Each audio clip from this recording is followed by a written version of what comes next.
कर दिया।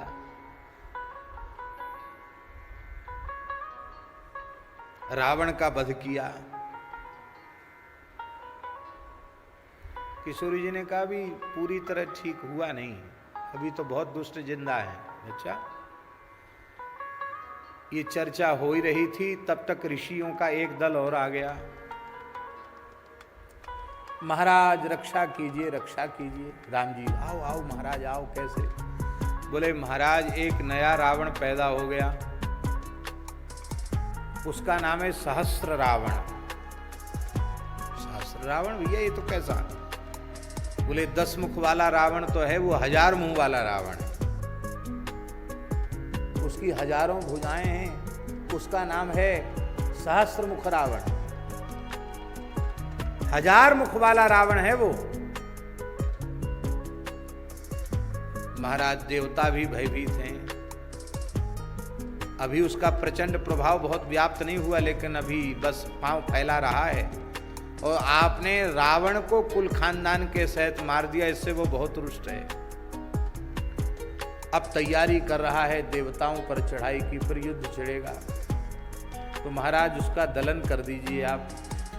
तब तक ब्रह्मादि देवता भी आगे बोले महाराज हम लोग बहुत त्रस्त हैं सहस्त्र रावण से, आप कृपा करके उसको समाप्त कीजिए। राम जी बोले बिल्कुल ठीक। किशोरी जी ने मुस्कुरा के कहा देख लो, अभी अभी कह रहे थे कि हमने धरती को निश्चरों से विहीन कर दिया, देख लो आ गया ना आपके सामने परिणाम आ गया। एक वो तो 10 मुंह का ही मारा था, ये तो 1000 मुंह का आ गया। राम जी बोले अभी इसका काम तमाम करते हैं। राम जी उठे, लक्ष्मण जी भरत जी सब साथ गए, शत्रुघ्न जी अयोध्या जी में, हनुमान जी सब, और भयंकर युद्ध छिड़ा। उस युद्ध में एक एक करके सबके युद्ध का उत्साह ठंडा हो गया। सहस्त्र रावण को जीतना कठिन हो गया। उसका कारण यह था कि सहस्त्र रावण की सेना तो मारी गई, पर सहस्त्र रावण को जैसे ही राम जी बाण का प्रहार करते, उसके शरीर के रक्त की एक बूंद से 1000 रावण वैसे ही पैदा हो जाते। एक बूंद खून गिरते ही एक सहस्त्र मुंह वाले 1000 रावण पैदा हो जाते, और उनको भी बाण लगेगा तो उनकी भी एक एक बूंद से उतने उतने 1000। सारा ब्रह्मांड 1000 मुंह वाले रावणों से भर गया। बंदर भालू जो राम जी के सहयोगी थी, सबने हाथ खड़े कर दिए, बोले बस हो गया महाराज, अब तो 10 मुंह वाला तो अब तो हो गया, अब आप जानो, आपका काम जाने। राम जी भी घबरा गए, लक्ष्मण जी भरत जी भी घबरा गए, हनुमान जी भी घबरा गए। अब क्या होगा? अब तो प्रतिष्ठा की बात आ गई। तो किशोरी जी भी पधारी थी वहां युद्ध में। तो शिविर जहां लगा था वहां किशोरी अपनी सखियों के साथ वहां विराज रही थी। अब राम जी कैसे जाएं पराजित होकर के शिविर में? बड़े दुखी हो गए राम जी।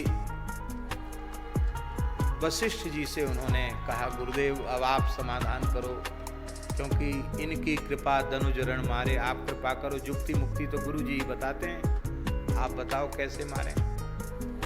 तब वशिष्ठ जी ने कहा हे रघुनाथ, आप और जानकी जी में भेद नहीं है, पर आप शक्तिमान हैं, आपकी शक्ति तो ये है, आपने वहां भी जो विजय की थी इनकी कृपा से की थी, शक्ति तो इन्हीं की थी।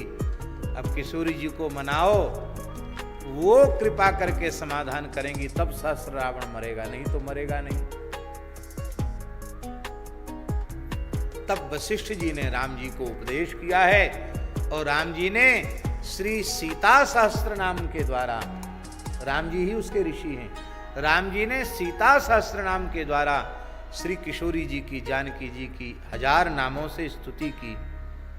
जब राम जी स्तुति करने लगे श्री जानकी जी उस समय सेज पर पौड़ी हुई थी, लेटी थी। सखियां चमर और व्यजन आदि लेकर खड़ी थी, और राम जी थोड़े दूर, उतनी दूर समझ लो जिसमें ज्यादा उनको विक्षेप न हो, और वो स्तुति कर रहे थे। जैसे ही उन्हें लगा कि मेरे प्रियतम का शब्द है, किशोरी जी उठी और उठ कर के उन्होंने सखियों से पूछा बात क्या है? युद्ध से ये आगे क्या बात है? तो धीरे से सखियों ने सारी बात बता दी। तो किशोरी जी ने ऐसे किया, जैसे ही ऐसे किया उनके केश खुल गए और खुले हुए केशों से अट्टहास करती हुई भद्रकाली प्रकट हो गई। आज्ञा करो भगवती, स्वामिनी आज्ञा करो, जाओ सहस्त्र रावण का काम सफाया करो। उसी समय वो महाराज राम जी ने कहा, राम जी से कहा कि अब आप युद्ध करो। राम जी युद्ध करने लगे।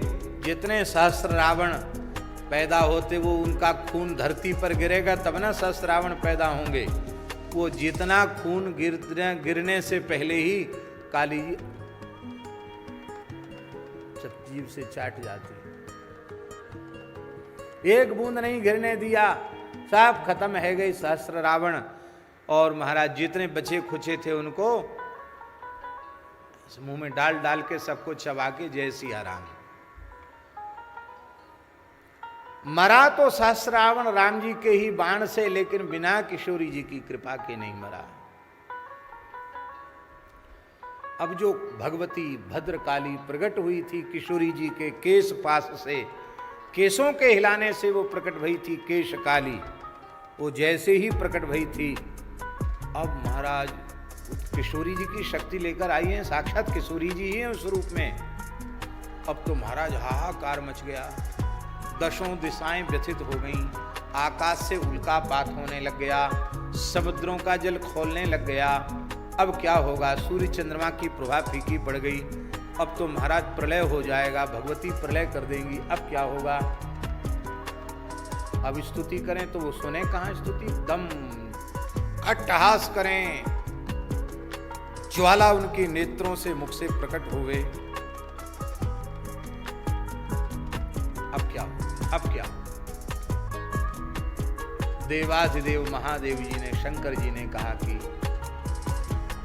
मैं प्रयास करता हूं इनको शांत करने का।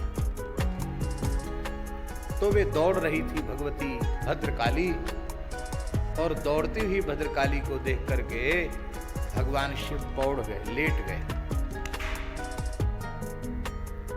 अब वो तो आवेश में थी और वो दौड़ते हुए जैसे उन्होंने देखा नहीं नीचे कौन है, तो जैसे ही उनका दाहिना चरण भगवान शिव के वक्षस्थल पर पड़ा तो उनको लगा कि नीचे किसी के ऊपर पैर मेरा पड़ा है। तो जैसे ही उन्होंने देखा, अरे ये तो भगवान शिव हैं, मेरे प्राण जीवन धन हैं। जैसे ही शिव जी को देखा तो देखते ही ऐसी जीव निकल आई, ऐसी जीव निकल आई। और वो जीव प्रसन्नतम शंकर जी हैं, ये भोले बाबा हैं। अब क्रोध ठंडा हो गया। ब्रह्मा जी ने, विष्णु भगवान ने, समस्त देवताओं ने कहा भगवती ये आपका स्वरूप बड़ा सुंदर है। और शंकर जी ने कहा आप किशोरी जी के श्रीअंग से प्रकट भई हैं, इसलिए मेरे लिए तो किशोरी जी के ही समान हैं। आपका चरण मेरे वक्षस्थल पर पड़ा, मैं अपने को धन्य मानता हूँ। आप जिस स्थल पर चरण पड़ा है आपका मेरे वक्षस्थल पर, उसमें आप सिद्ध पीठ के रूप में विराजमान होंगे। तो जहाँ ये काली जी का दाहिना चरण पड़ा था वही दक्षिणा काली है, कलकत्ता की काली यही है। वहाँ शंकर जी जहाँ पौड़े थे और जहाँ भगवती का चरण उनके वक्षस्थल पर पड़ा था। आज भी कलकत्ता में काली जी का दर्शन करो तो नीचे शंकर जी लेटे हैं और उनके वक्षस्थल पर भगवती का चरण है, दाहिना चरण है, दक्षिणा काली भगवती।